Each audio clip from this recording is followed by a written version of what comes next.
요셉의 형들이 왔다는 소문이 바로의 궁에 들리매 바로와 그의 신하들이 기뻐하고 바로는 요셉에게 이르되 내 형들에게 명령하기를 너희는 이렇게 하여 너희 양식을 싣고 가서 가나안 땅에 이르거든 너희 아버지와 너희 가족을 이끌고 내게로 오라. 내가 너희에게 애굽의 좋은 땅을 주리니 너희가 나라의 기름진 것을 먹으리라. 이제 명령을 받았으니 이렇게 하라. 너희는 애굽 땅에서 수레를 가져다가 너희 자녀와 아내를 태우고 너희 아버지를 모셔오라. 또 너희의 기구를 아끼지 말라. 온 애굽 땅의 좋은 것이 너희 것임이니라. 이스라엘의 아들들이 그대로 할세 요셉이 바로의 명령대로 그들에게 수레를 주고 길 양식을 주며 또 그들에게 다 각기 옷 한 벌씩을 주되 베냐민에게는 은 300과 옷 5벌을 주고 그가 또 이와 같이 그 아버지에게 보내되 수나기 10필에 애굽의 아름다운 물품을 실리고 암나기 10필에는 아버지에게 길에서 드릴 곡식과 떡과 양식을 실리고 이에 형들을 돌려보내며 그들에게 이르되 당신들은 길에서 다투지 말라. 그들이 애굽에서 올라와 가나안 땅으로 들어가서 아버지 야곱에게 이르러 알리어 이르되 요셉이 지금까지 살아있어 애굽 땅 총리가 되었도이다. 야곱이 그들의 말을 믿지 못하여 어리둥절하더니 그들이 또 요셉이 자기들에게 부탁한 모든 말로 그에게 말하매 그들의 아버지 야곱은 요셉이 자기를 태우려고 보낸 수레를 보고서야 기운이 소생한지라. 이스라엘이 이르되 조카도다. 내 아들 요셉이 지금까지 살아있으니 내가 죽기 전에 가서 그를 보리라.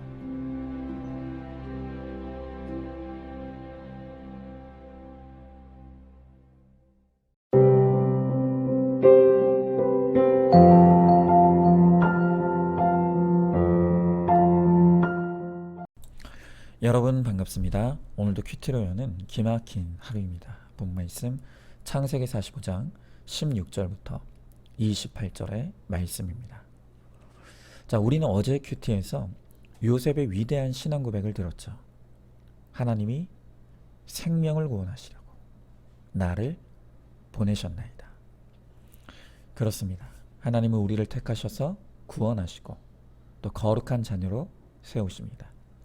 그리고 거룩한 우리를 사명자로 부르셔서 생명을 구원하는 일을 위해 우리를 가정과 일터 그리고 교회로 보내십니다. 자, 그러면 생명을 구원하는 사명을 이루기 위해 우리가 해야 될 일이 무엇입니까? 자, 먼저 첫 번째로 초청해야 합니다. 자, 오늘 말씀에 보면 요셉의 형들이 왔다는 소문이 바로에게도 들렸다고 합니다. 그 소식을 들은 바로는 18절에서 너희 형제와 너희 가족을 이끌고 내게로 오라 라고 합니다. 자, 그런데 이어지는 19절에서 바로의 이 말이 명령이라고 말합니다. 여러분, 명령이 무엇입니까? 명령은 내가 내키면 하고 내키지 않으면 안 하는 그런 권면이나 권고가 아닙니다.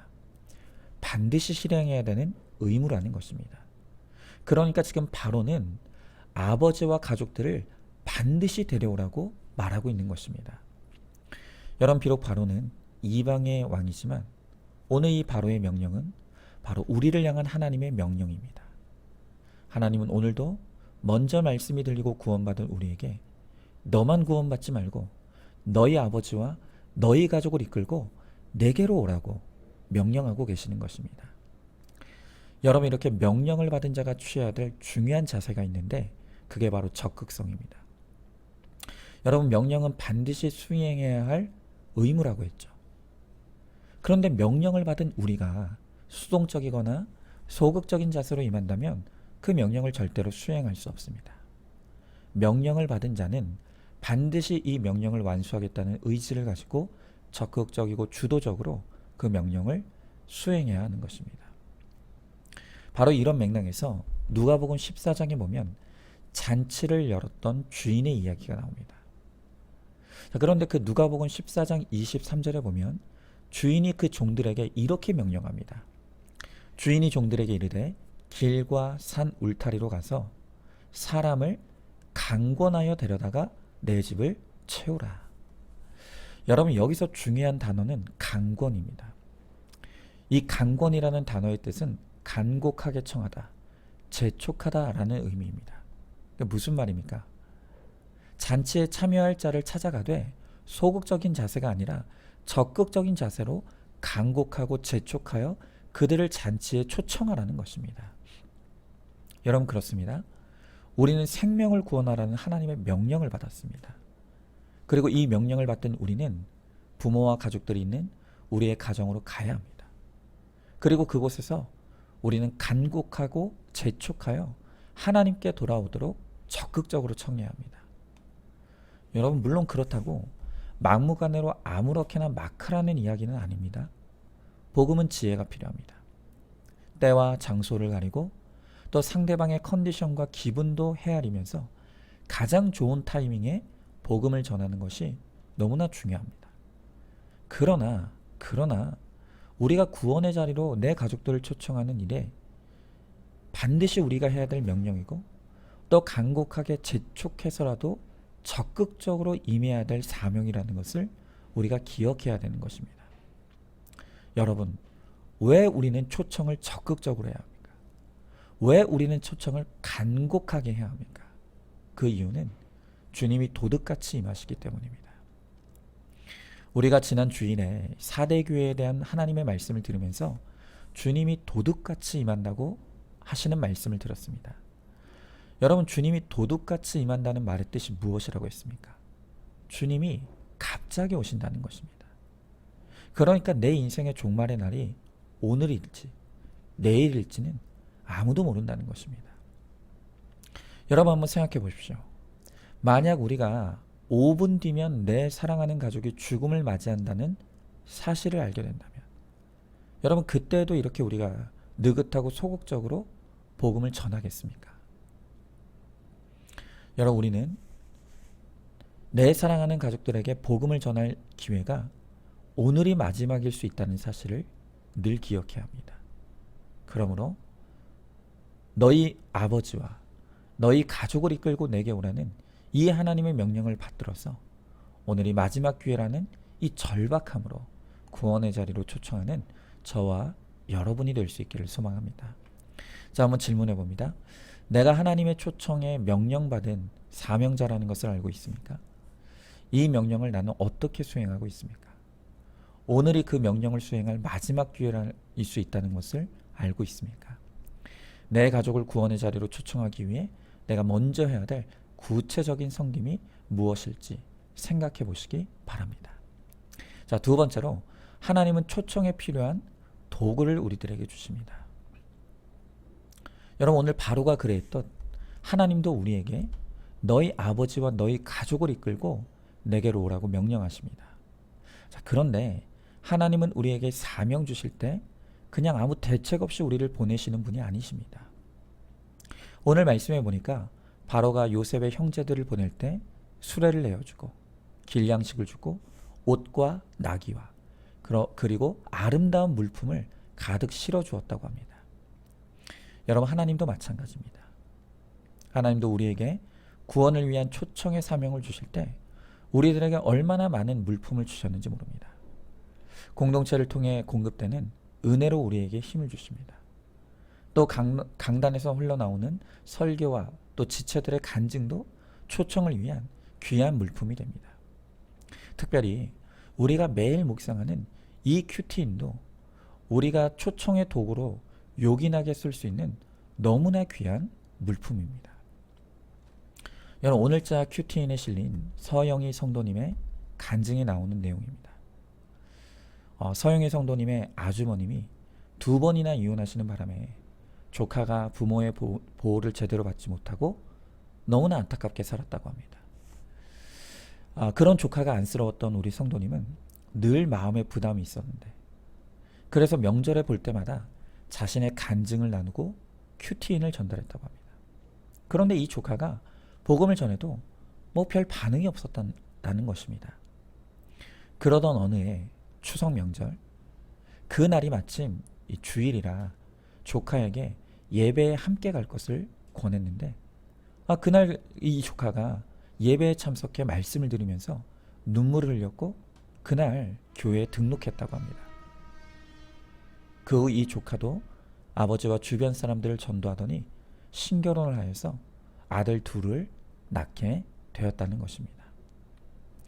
여러분, 오늘 이 성도님이 조카를 초청하기까지 얼마나 귀한 하나님의 물품을 적극적으로 사용했습니까? 자신의 간증을 사용했고 또 예배를 사용했습니다. 그리고 특별히 큐티인을 잘 사용했습니다.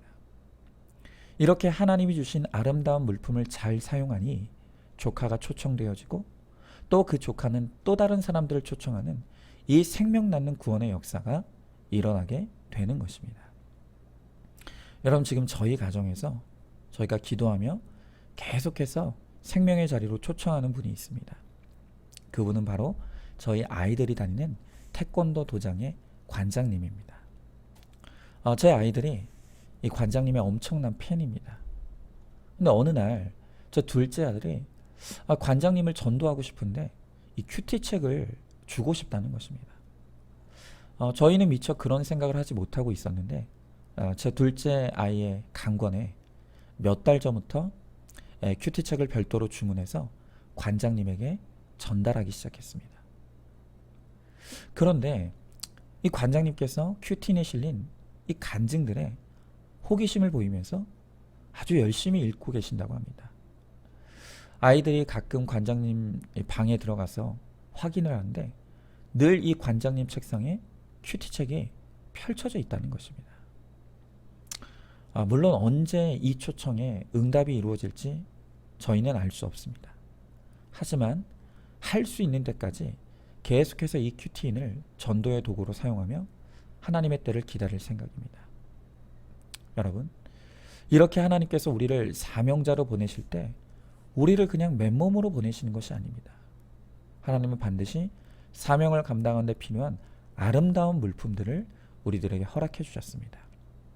그러므로 저와 여러분 모두 나에게 사명 감당하는 데 쓰라고 주신 이 귀한 물품들을 적극적으로 사용하여서 구원의 열매를 맺는 우리 모두가 될 수 있기를 소망합니다.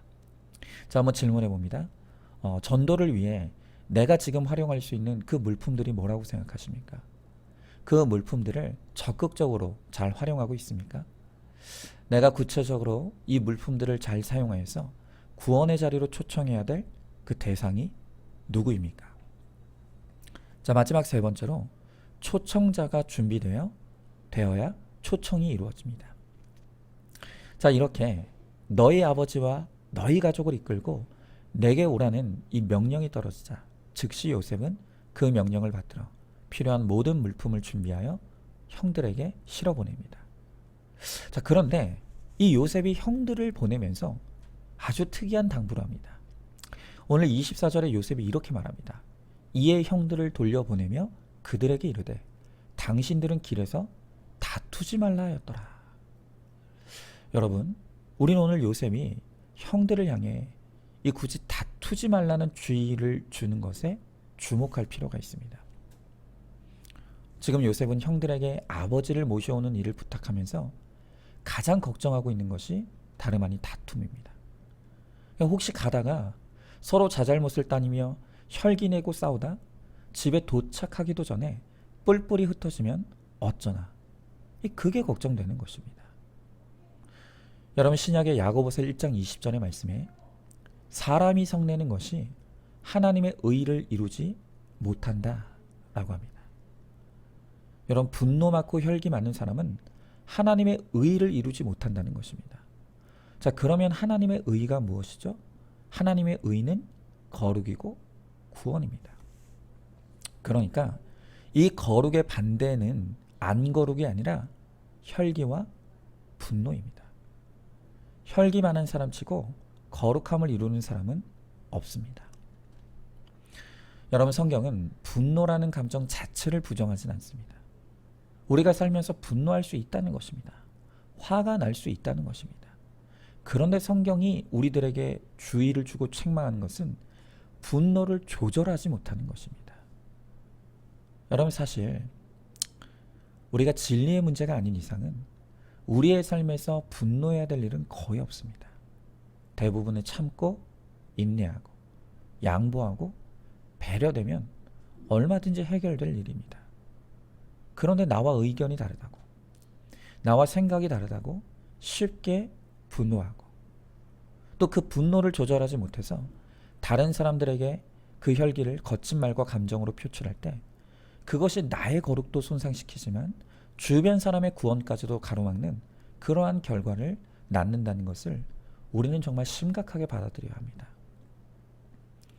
이렇게 내 안에 분노가 차오르고 밖으로 내 분노를 표출하고 싶을 때 제가 여러분들에게 꼭 추천하고 싶은 성경 구절이 있습니다. 여러분, 사실 이 구절은 제가 화가 나고 제가 그 화를 밖으로 표출하고 싶을 때마다 대뇌에 있는 성경 구절이기도 합니다. 요나서 4장 4절을 보면 하나님께서 요나 선지자에게 책망하시는 말씀입니다. 요나서 4장 4절의 말씀에 여호와께서 이르시되 네가 성내는 것이 옳으냐? 라고 말씀하십니다. 여러분, 저는 제 마음에 분노가 차오르고 억울함이 치밀고 항변하고 변명하고 싶을 때 저는 그때마다 이 요나서 4장 4절을 되뇌입니다. 네가 성내는 것이 옳으냐? 이렇게 하나님의 말씀 앞에 설 때마다 늘 제 결론은 하나입니다. 하나님, 아닙니다. 또 제가 잘못했습니다. 다시 제가 죽지 못하고 제 자존심이 살아있고 제 혈기가 살아있으니 제가 쓸데없이 분노하려고 했습니다. 다시 죽겠습니다.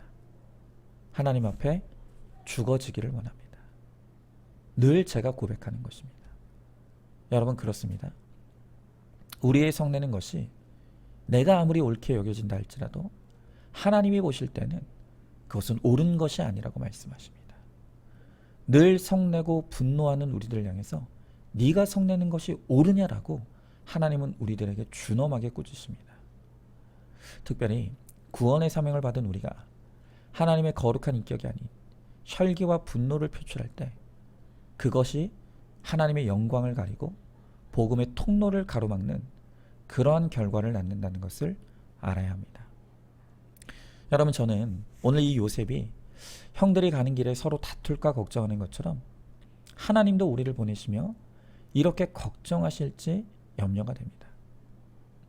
하나님은 우리에게 이렇게 귀한 사명을 맡기시고 내 가정을 이끌고 내게 오라고 말씀하시는데 정작 우리는 집으로 돌아가서 배우자와 피 터지게 다투고 또 자녀들에게 혈기 내느라 가족들이 내가 전하는 복음에 콧방귀를 끼고 있지는 않겠습니까? 아니, 어쩌면 나도 내 모습이 부끄러워서 차마 복음을 전하지 못하고 계시지는 않느냐는 것입니다. 여러분, 그래서 이 시대 최고의 순교는 혈기 내지 않는 것이라고 했습니다. 내 혈기에 대해 내가 십자가에 올라가 잘 죽어질 때 비로소 내 가족을 이끌고 주님께로 돌아갈 수가 있는 것입니다. 우리에게 하나님이 너무나 귀한 이 생명 살리는 사명을 맡기시고 우리에게 너희 아버지와 너희 가족을 이끌고 내게 오라 주님 말씀하십니다. 이 사명을 맡은 우리가 거룩함으로 잘 준비되어서 나를 보는 내 가족들이 정말 내 아버지를 보니 내 어머니를 보니 또 내 남편과 아내를 보니 하나님이 살아계시다는 그 고백을 들을 수 있는 저와 여러분 우리 모두가 되어서 마침내 내 가족을 주님께로 이끄는 그러한 사명을 감당하는 우리 모두가 될 수 있기를 소망합니다. 자, 한번 질문해 봅니다. 나는 내 분노와 혈기를 잘 조절하고 있다고 생각합니까? 나의 분노를 자극하는 내 안에 죽지 못한 나의 죄된 자아가 무엇이라고 생각하십니까? 자존심, 열등감, 교만, 질투. 그것이 무엇이 됐든 내 혈기를 십자가에 못 박아 죽어지기를 위해 기도하시기 바랍니다. 자, 오늘도 6월 4일 보석상자입니다. 환경이 어려워져서가 아니라 똑같은 환경에서도 하나님의 격려를 받지 못하는 것이 우리의 환난입니다. 아멘. 우리 함께 기도하겠습니다. 주님, 오늘 주님은 말씀을 통해 너희 아버지와 너희 가족을 이끌고 내게로 오라. 오늘 우리들에게 초청자의 사명을 허락하셨습니다. 하나님, 그러나 우리는 여전히 이 복음에 대해 너무나 소극적이고 등한시하고 또한 우리 인격이 준비되어지지 못해서 하나님 이 사명과 명령을 완수하지 못하는 오늘 우리의 연약함과 죄악됨을 바라봅니다. 주님, 우리를 불쌍히 여겨주시고 우리를 도와주셔서 우리에게 이 복음을 전달할 용기와 힘을 허락하여 주시옵시고, 무엇보다 우리들에게 하나님 닮은 거룩한 인격을 허락하여 주셔서 하나님 그 인격을 통해 우리가 주의 복음을 잘 전달할 수 있게 하여 주시옵시고, 그래서 마침내 주님께로 나의 가족을 이끌고 돌아갈 수 있도록 주님 우리 가운데 함께하여 주시옵소서. 믿사오며 사랑에 많으신 우리 예수님 이름 받들어 기도드리옵나이다. 아멘. 오늘도 큐티로 기막힌 하루를 살아내는 하늘가족 공동체 우리 모든 성도님 되시기를 주님의 이름으로 축복합니다.